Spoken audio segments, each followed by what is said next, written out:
tudo bem com você? Eu sou Ludmila Gonçalves, professora de Geografia, e hoje nós vamos corrigir a segunda prova da SpaceX de 2022. Vamos lá? A primeira questão é: uma projeção cartográfica é o resultado de um conjunto de operações que permite representar no plano, tendo como referência paralelos e meridianos, os fenômenos que estão dispostos na superfície esférica. Está falando aí então de projeção cartográfica. Então, sobre projeção cartográfica, pode-se afirmar que, atenção que esse modelo de questão é a que a SpaceX mais gosta e a melhor forma de fazer é por eliminação. Então, atenção. Primeira afirmação: a projeção conforme é aquela que preserva o tamanho da área, porém com alteração das formas, ou seja, os ângulos não são idênticos aos do globo terrestre, como o exemplo da projeção de Mercator. Conforme ele vai priorizar a forma. Então, os ângulos eles são sim próximos daqueles da realidade. E ele não vai valorizar a área. Então, essa opção 1, ela está errada. Então, quando você vê uma opção e vê que ela está errada, você corre para as opções e já vai vendo qual que tem a 1. A opção A, a opção D. Então, você já corta a opção A e D. Vamos para 2. Na projeção equivalente, as áreas mantêm-se idênticas às do globo terrestre, porém há distorção das formas quando comparadas com o original, como por exemplo a projeção de Peters. Gente, corretíssimo, tá? Equivalente está correta sim, e a projeção de Peters é um exemplo disso. Então a opção 2 ela está correta. A gente corre para as opções para ver. Então a gente tem a B e a letra E como opção. Então, basta a gente ver se a 4 ou a 3 está correta. Vamos lá. Então, a 3. Na projeção afilática, as áreas e as formas são preservadas na sua forma original. Por isso, tem sido uma das mais utilizadas em atlas e mapas de divulgação, como, por exemplo, a projeção de Robinson. Gente, a projeção afilática é aquela que não respeita nenhum tipo de padrão. Então, tá dizendo, ó, todas as formas são preservadas como original. Não é. Então, essa está errada, ok? Se ela está errada, a nossa opção não vai ser a E, já vai ser a letra B, mas como a gente está corrigindo, vamos ler sim a opção 4. A projeção equidistante é geralmente utilizada para fins específicos. As distâncias, quando traçadas no centro da projeção, são precisas, porém, há distorções nas formas e nas áreas. Gente, qualquer projeção vai ter distorção. Não existe nenhuma projeção perfeita. Então, ele dizer que vai ter distorção está corretíssimo. E equidistante quer dizer que é a mesma distância. Então, essa precisão das distâncias está correta. Logo, o nosso gabarito é a letra B. Opções 2 e 4 estão corretas. E agora vamos para a segunda questão. Com o mundo globalizado e com trocas de fluxos cada vez mais intensas, o surgimento de blocos econômicos para facilitar os acordos entre as nações é cada vez mais necessário. Sobre os blocos econômicos, pode-se afirmar que... E aí vamos lá para as afirmações, né? 1. O NAFTA, que é o Tratado Norte-Americano de Livre Comércio, foi assinado pelos Estados Unidos, Canadá e México e entrou em vigor em 94. O NAFTA propõe uma zona de livre comércio que tem como objetivo a liberação do fluxo de mercadorias e capitais dentro do bloco. Está correto. E ainda vou endossar uma coisinha. Essa livre circulação de mercadoria diz mais respeito sobre instalar indústrias no México e as mercadorias do México transitar para os Estados Unidos e Canadá. Lembrando que é livre circulação de mercadorias e não de pessoas, tá? Então, essa primeira opção, ela está correta. Então, eu corro para as opções e vou ver. Aonde que tem 1? A letra A, letra B, letra C. Então, a D e E já vou desconsiderar. 2. A União Europeia é um bloco econômico que adota o mercado comum, que visa a integração total dos países membros, com a padronização da legislação, livre circulação de pessoas e de mercadorias. A União Europeia, em 1999, passou a adotar o euro como moeda única, tendo sido adotado por todos os Estados-membros. Esse finalzinho aí tá errado, tá, gente? Nem todos os países da União Europeia adotaram o euro, ou seja, nem todos os países fazem parte da zona do euro. Se a gente tivesse que fazer dois destaques grandes, né? Nessa época nós tínhamos a Dinamarca e o Reino Unido. O Reino Unido não faz mais parte da União Europeia, mas naquela época fazia e ele não entrou na zona do euro. Então essa afirmação ela vai estar errada. Já que a 2 está errada, vamos lá nas opções. Nós não podemos marcar a 2, então não vai ser a letra C. Vamos ficar então entre a A e a B. Vamos lá. 3. O Mercosul, Mercado Comum do Sul, foi criado por meio da assinatura do Tratado de Assunção em 91. O objetivo inicial era estabelecer uma união aduaneira. Com a criação de uma tarifa externa comum, após a assinatura do Protocolo de Ouro Preto, o bloco econômico passou a ser uma zona de livre comércio. Gente, tá tão bonito, né, lendo, mas na verdade é ao contrário. Primeiro seria uma zona de livre comércio e depois se tornou uma união aduaneira e é dita como uma união aduaneira incompleta, tá? Essa taxa externa comum ela existe, mas não é para todos os produtos. Então essa opção, ela está errada. Se ela está errada, eu já sei que o meu gabarito não vai ser a letra A, vai ser a letra B, mas vamos dar uma lida na opção 4, tá? A Comunidade de Desenvolvimento da África Austral foi criada em 92 para assegurar a cooperação e o desenvolvimento na região austral do continente africano. Em 2008, foi lançada a área de livre comércio dessa comunidade, de desenvolvimento da África Austral, e desde então vem se ampliando a lista de produtos com tarifa zero. Isso é verdade. Esse bloco econômico africano, ele surgiu justamente para facilitar o desenvolvimento econômico dos países que o compõem. Então, está correto e o nosso gabarito vai ser a letra B. 1 e 4 estão corretas. A próxima questão tem mapa, tem climograma, e aí vamos com tudo nessa análise de mapa e climograma, ok? Então vamos lá. Tempo e clima não possuem o mesmo significado e por vezes são usados de forma errônea. A galera erra mesmo. O tempo corresponde ao estado momentâneo da atmosfera, enquanto o clima é a variável do tempo, de pelo menos 30 anos.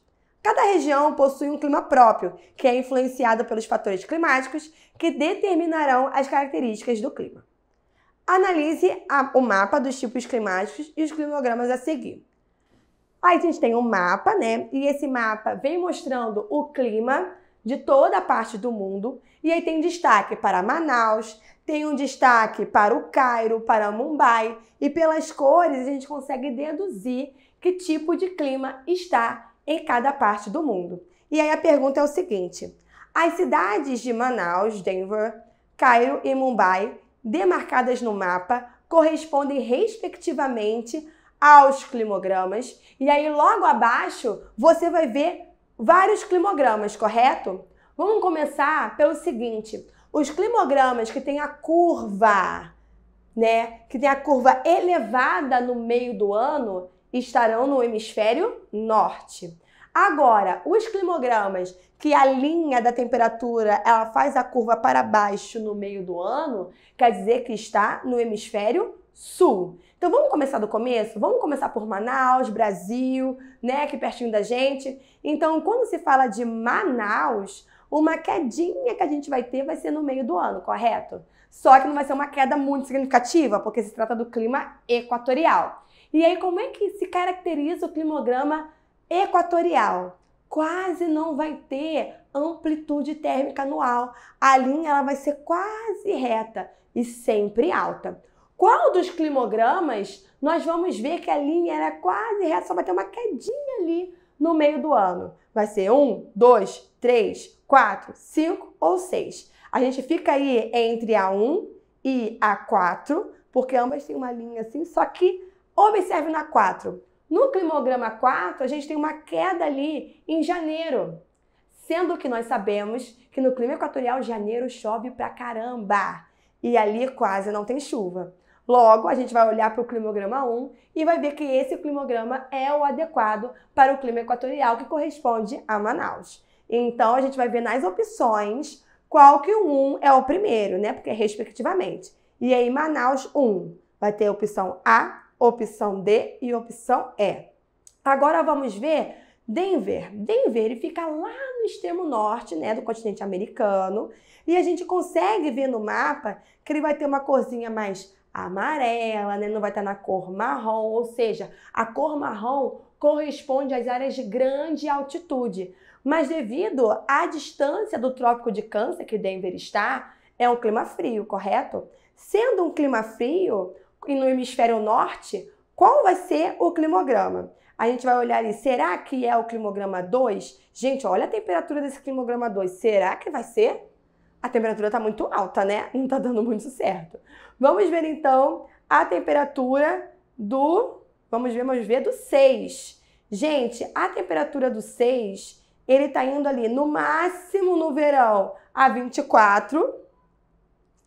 E a mínima, gente, está chegando a 0. Nenhum outro chega a 0. Só esse que é o climograma 6, tá vendo? Então, provavelmente, a temperatura chega a 0 vai ser o de Denver. Então, a opção 6 é correta em relação a esse lugar. Então, onde tem 6, a letra A e a letra E. Opa!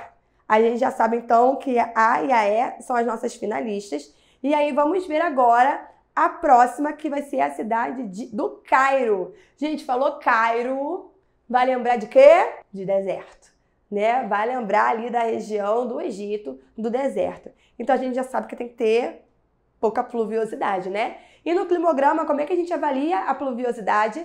Através das barrinhas, né? As barrinhas representam as chuvas. Então, aonde que não tem chuva?